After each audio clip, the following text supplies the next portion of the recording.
Olá, pessoal do YouTube, como vocês estão? Espero que estejam todos bem, todos os meus seguidores e todos aqueles que são novos que estão vendo esse vídeo.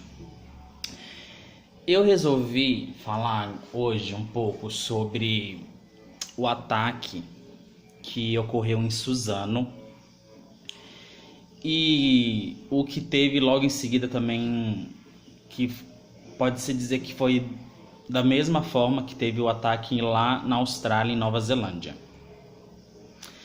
O que acontece? Depois de alguns dias que aconteceu isso, eu estava pensando, vi muitos comentários, muitas pessoas falando sobre, muitas reportagens, dizendo que a culpa é do governo, porque o governo não oferece segurança para a sociedade que paga caro, paga altíssimos impostos. Tudo que a gente vai comprar hoje em dia é em torno tudo de imposto que a gente paga mais imposto do que pelo próprio produto, pelo próprio serviço em si que a gente consome. E muitas pessoas dizendo que a culpa é do governo e tal. O meu ponto de vista, realmente a culpa, uma parcela é óbvia, que é dos governantes, que eles sim têm a obrigação de cuidar da segurança, não só da sociedade, como de todos nós, cidadãos, que pagamos alto por impostos, para que a gente tenha uma saúde digna, segurança e educação. É o mínimo que a gente poderia ter no nosso país, no nosso dia a dia. Uma saúde decente, uma educação de qualidade e uma segurança que nos desse a capacidade de a gente poder andar pela rua, qualquer horário, sem ser assaltado, sem ser morto, sem ser violentado e discriminado, entre outros fatores. E isso não acontece no país há muito tempo. A gente não tem uma saúde digna, não tem uma educação de qualidade e muito menos segurança. Sobre esses meninos que atacaram Suzano, a escola, ao Brasil, são seres, infelizmente são seres desprezíveis, que eles fizeram pelo menos o mínimo de favor de se matarem, porque eu acharia até injusto dois seres desses que fizeram essa atrocidade ainda estarem vivos no mundo de hoje, no mundo que a gente busca justiça, principalmente aqui no Brasil, que a gente não vê a justiça sendo feita em relação a quase nada. E foram o mínimo que eles fizeram, foram se matar mesmo. Infelizmente, uma parcela sim é culpa do governo, por questão de não ter uma orientação adequada nas escolas. Não existem seguranças, não existem polícias em frente em nenhuma escola que eu conheço até hoje, que eu moro na cidade aqui. Eu nunca vi um carro de polícia passar em volta de escola. Nunca vi, desde que eu estudo. Eu já me formei, já tem muitos anos. Na minha época que eu estudava no ensino fundamental, no ensino médio, nunca teve polícia na porta de escola, nem polícia visitando a escola com frequência para saber como que estão, questão de alunos, de pontos de droga ou violência em portas de escola. Então, isso sim é obrigação do governo ter tido essa sensibilidade de poder ter policiais rondando a escola para poder prevenir qualquer tipo de coisa que poderia ter prevenido isso, com certeza. Outro erro que eu vi, pelo menos na minha escola, nas escolas que eu já estudei, sempre foram assim. A hora de entrada, fecham os portões. Na hora, os portões só se abrem quando alguém solicita a entrada por algum motivo, por algum serviço público, correio, ou visitação de alguém, entrada de funcionários. E na hora do recreio, do intervalo, sempre os portões de escola, que pelo menos eu já estudei, sempre ficaram fechados. Aí eu penso que houve sim uma negligência da escola, que infelizmente aconteceu esse ato terrível, esse acontecimento trágico que poderia ter sido evitado. Poderia não ter morrido menos pessoas? Sim. Porque provavelmente se o portão tivesse fechado da escola, eles teriam mais dificuldade para poder entrar. Ou tentaria arrombar, pular, ou enganar alguém para falar que queria entrar. Mas a partir do momento que tivesse fechado esse portão da escola, que não foi o que aconteceu, morreram pessoas, aquelas vidas inocentes de adolescentes que teriam o futuro inteiro pela frente, que poderiam ser futuros e grandes profissionais para atribuir a qualidade de vida do país, do Brasil, mas infelizmente aconteceu essa tragédia. Houve sim uma negligência da escola, a gente não pode, só porque aconteceu essa tragédia, a gente não pode culpar a escola também de nada, porque infelizmente houve essa negligência, que os portões estavam abertos e isso facilitou demais, 50% da entrada deles. Se eles tivessem tentado pular ou arrombar, poderia ter morrido menos gente, isso é lógico. Ou poderia ter morrido até mais, independente disso ou não. Mas eu tô vendo pelo lado mais sensato da história. E a questão é, esse ataque de Suzano, da Nova Zelândia, faz a gente refletir sobre uma questão muito importante, que é a tecnologia. O bem e o mal que ela está trazendo para o mundo.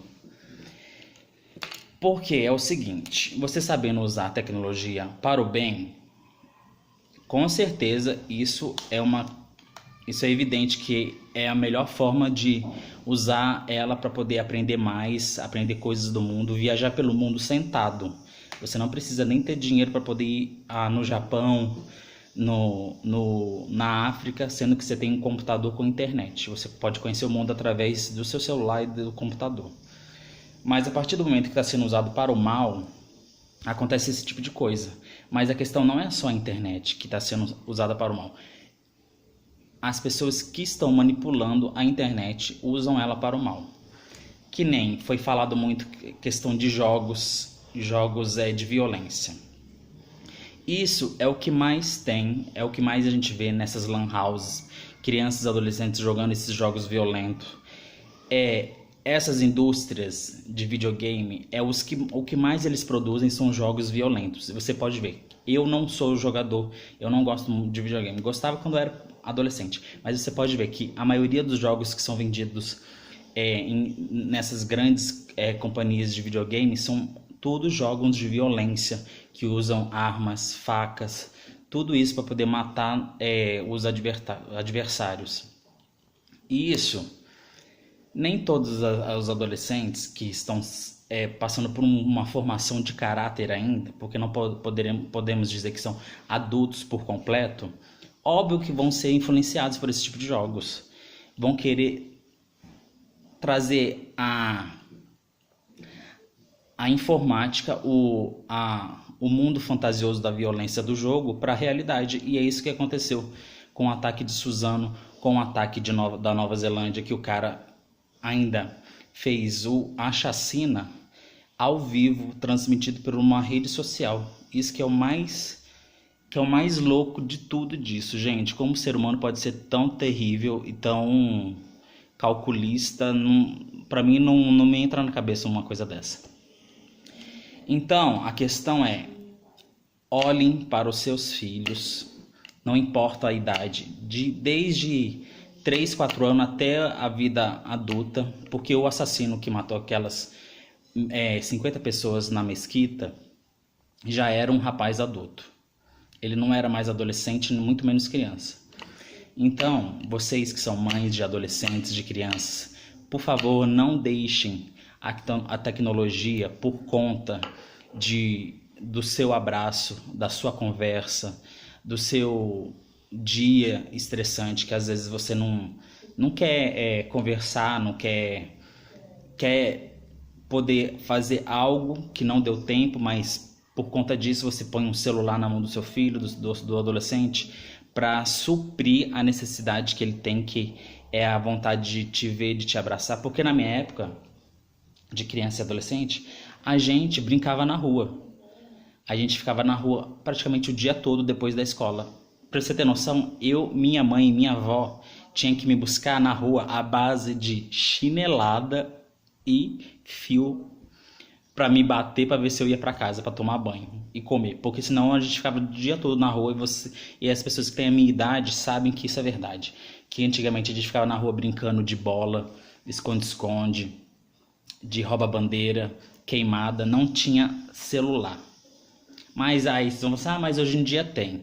Mas isso vai da forma da criação que você tem com seu filho. Se você pegar o celular, ou o tablet, ou o computador e substituir por um livro, por uma atividade artesanal, alguma coisa que vá desenvolver a inteligência, o conhecimento, a habilidade do seu filho para coisa boa, isso é da criação, não é culpa da internet, muito menos do avanço da tecnologia.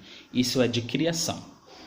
Então eu peço para os pais, olhem o celular dos seus filhos, olhem o histórico de internet, de chamada, principalmente de jogos, proíbam, vejam o que eles estão usando. Se precisar tirar, tirem, deixem eles sem, mas substituam por algo que eles possam ver que vai fazer bem para eles, para a saúde mental deles. Porque você acha justo aqueles dois seres desprezíveis que tiraram a vida de 7, 8 adolescentes que poderiam ter um futuro brilhante? Você acha justo eles terem pagado por 2 assassinos que não tiveram uma criação adequada? Pais e mães e famílias que foram devastadas, sendo que dedicaram a vida toda para poder cuidar dos seus filhos, dar o melhor, trabalhar suado para poder dar uma educação, dar comida, dar roupa. E simplesmente num dia de aula normal, onde a gente acha que os filhos vão estar seguros na escola, que é a primeira coisa que a gente pensa aqui, os filhos indo para a escola vão estar muito mais seguros em casa do que na rua ou em qualquer outro lugar. E é o contrário que está acontecendo aqui no Brasil, que aconteceu nesse ataque de Suzano. As pessoas simplesmente foram por um dia estudar e não voltaram mais. Agora você acha justo essas famílias que perderam esses filhos? Qual que é a resposta que tem para elas? Nenhuma. A vida acaba por aí para elas. Elas não têm mais seus filhos. Tudo que elas viveram para eles se acabaram em segundos, porque eles morreram em pouco, não deram tempo nem eles de refletir sobre nada, eles morreram em segundos. E a vida acabou por aí. E eu vou ler um texto do padre Fábio de Mello sobre o ataque de Suzano, que eu achei muito interessante, que eu acho que vocês deveriam refletir. Que é o seguinte, eu vou procurar aqui, só um minuto. Então, é o seguinte, tentam conversar mais com seus filhos, porque às vezes essas pessoas, esses 2 adolescentes que mataram essas pessoas, às vezes eram adolescentes desprovidos de uma conversa amiga, de amigos, de familiares, de mãe e de pai que não deram atenção para eles. Por quê? Porque às vezes os pais dão celular, dão computador para os filhos se entreter e deixam os filhos lá na internet, no celular por horas e horas e horas. E você acha que isso contribui para o raciocínio, para a inteligência dos filhos? É óbvio que não. Qualquer pessoa sensata saberia disso. E o que acontece?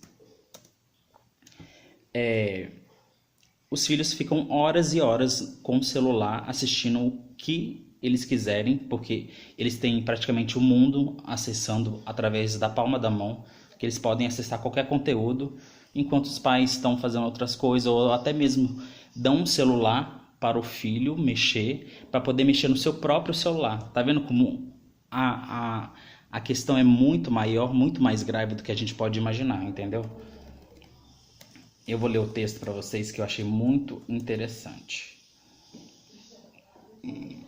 que eu acho que resume bem o que esse ataque de Suzano é referente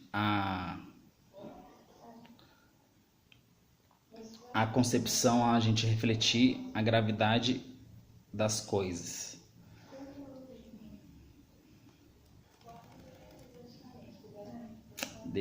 Deixa eu só achar a postagem do padre.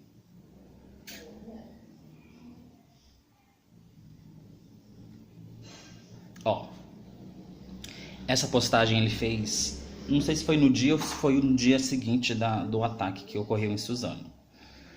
Mas eu achei muito interessante e muito cabiciosa a gente poder ler, refletir um pouco referente ao que as mudanças que estão ocorrendo no mundo e referente à educação dos filhos e adolescentes no mundo de hoje com o avanço da tecnologia.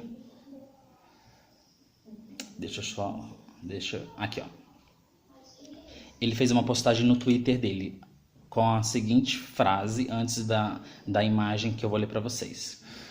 O texto que está viralizando sobre o atentado de Suzano, cujo título é o melhor texto que já li sobre o acontecimento de ontem, é o seguinte: a tragédia de Suzano não só nos entristece, ela expõe a nossa vida, a nossa vulnerabilidade social.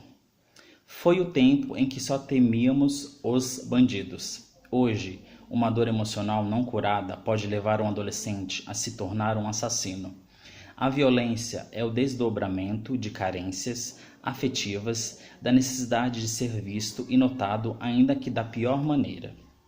Os distúrbios emocionais nem sempre são percebidos e considerados pelos que formam a nossa ambiência afetiva. Não é incomum encontrar adolescentes reféns de seus traumas e completamente desamparados. Colocar um filho no mundo requer disposição de lidar com ele. Só a proximidade nos faz perceber as necessidades e conflitos do outro. É justamente na construção da intimidade que erramos. Laços familiares que se limitam a ser parentescos, o que não quer dizer absolutamente nada. O que nos vincula não é a obrigação, mas o amor. O desamparo emocional alimenta uma desolação silenciosa.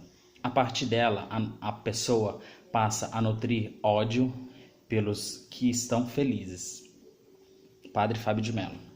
A frase-chave, a palavra-chave desse texto é desamparo emocional. Se você não tem um amparo emocional dos seus pais, eles não olham por você, não se preocupam com o que você está fazendo, você tem que se espelhar em alguém que está. Então, infelizmente, no mundo de hoje, a felicidade traz ambição, traz ódio, que era para ser ao contrário. Você vê a pessoa feliz, você teria que estar feliz por ela. Mas a partir do momento que você tem esse desamparo emocional, você só transforma esse amor em ódio, porque você não tem isso em casa, você quer externar. Como você não tem nada para externar, você tem que externar algo que você está sentindo, e que no momento é o ódio. Então, pais e mães, por favor, olhem pelos seus filhos, orem e olhem por eles, para que eles possam ter mais amor, ter mais amparo emocional, que é a palavra que eu deixo para vocês. Cuidem mais deles, orientem mais eles, abracem mais seus filhos, procurem dar mais atenção, que é isso que o mundo de hoje precisa, mais atenção e amor.